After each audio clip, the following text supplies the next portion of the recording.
You have to take your pants off. You have to take your pants off, though. No pants. No pants. No pants.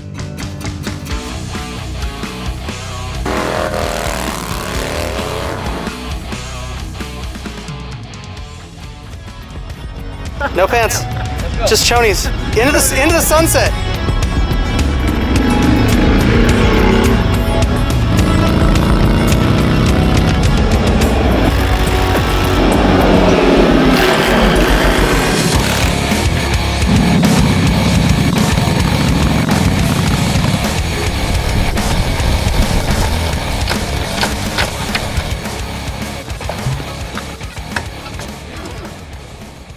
So what's your name?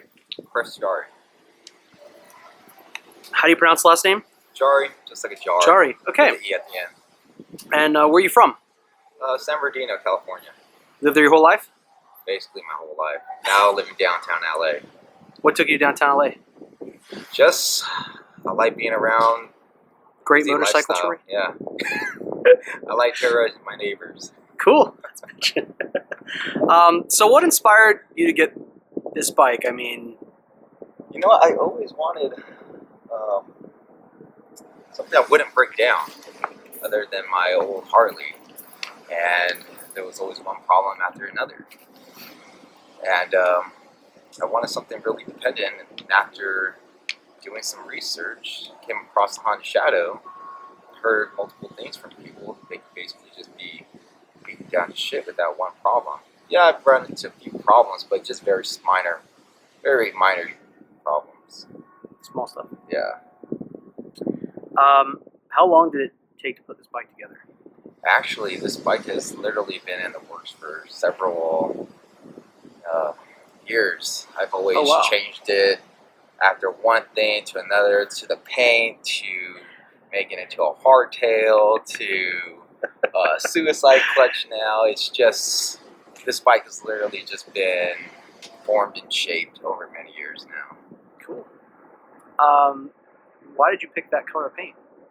I actually didn't pick the color at first. I actually wanted a darker brown tone. And the painter, Riley, called me one day and said that he had this opportunity to grab a paint that nobody else was going to have unless you would see it on lowriders. It's called Brown Sugar. It's basically a brown, I don't know what kind of brown it is, but basically the glitter you see is not glitter, it's just shattered glass. That's what gives up all the vibrant tone. It's beautiful. Oh, thank you. Very beautiful. So Casa Customs helped you with the bike, or did he put it together and you gave him artistic direction? Helped me since day one with the bike. How'd you meet Eric? I actually met him through your site. I came across him as your friends, and I randomly clicked on his profile and hit him up one day, and he hardtailed it, and I just been returning back to him for many years now. And he works on, I have a total of 3 Honda Shadows now. So he's always customized. I'm always sending him back to redo something, to putting the tack on the side, to switching the handlebars. He's the one that helps me all out. So you've got a pretty good relationship with Eric then? Yeah, very awesome. Close relationship. He's a good dude. Yeah, super good very dude. Cool, sweet dude. Awesome. What do you love most about this bike? I just love it. Honestly, I love everything about it. It's so different. If you had to pick one thing that's your favorite thing about this bike. Now it's the suicide clutch. Awesome. So, what was the most difficult portion of getting this bike together? the wiring. I would always get random shorts from either the ignition wire was rubbing in a certain area to just all types of just electronic work, just because the wires are so compact. Just how did you find the donor bike?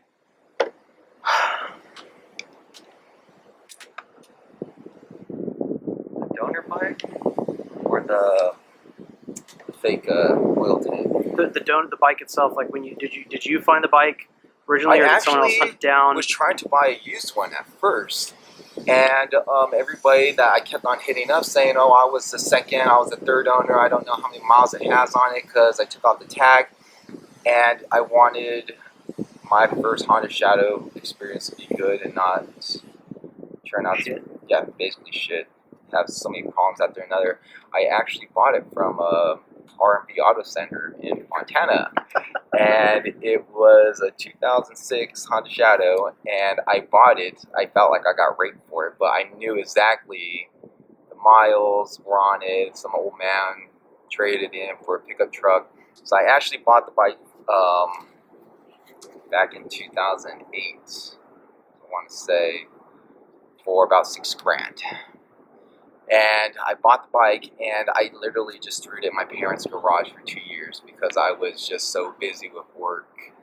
And he actually hit me up asking if I wanted the bike still because it's buried under a bunch of trash. So I finally had it shipped out to me around 2012, and that's when I first took it to Eric around that time. And he started butchering it up. It came back. Then I sent it out again. Yeah, it's literally, this bike has literally just been sat in the garage chopped up to several pieces. What was your biggest inspiration in chopping and modifying your Honda Shadows? Actually, just going through your page, basically, various customers' bikes. I would always see something and I would like one thing but change another, and that's what made me feel that if I liked the back of this bike and just shortened it and did this kind of color, put these kind of handlebars, I've always just got my ideas from various sources. Why Honda Shadows? Basically, you just beat them to the ground. I've never had really any major issues with the Honda Shadows, unlike the Harleys, which are really not dependent. Basically like shit. And Hondas, even though, yeah, it's a fucking Honda, it runs great. People literally have to get super close to see the Honda emblem. They're like, oh shit, the bike is so tight, but yeah, it's a fucking Honda. Yeah, it's a fucking Honda, but it runs great. It doesn't even look like Honda. So that's why I just love it, and we'll probably still continue to grow my collection of them. Awesome, Chris. Well, thank you so much, man. Sweet. Thank you. Appreciate you coming out today. And if you guys have any questions, you can contact us through the website, and make sure to follow our channel and click links below. Peace. Sweet.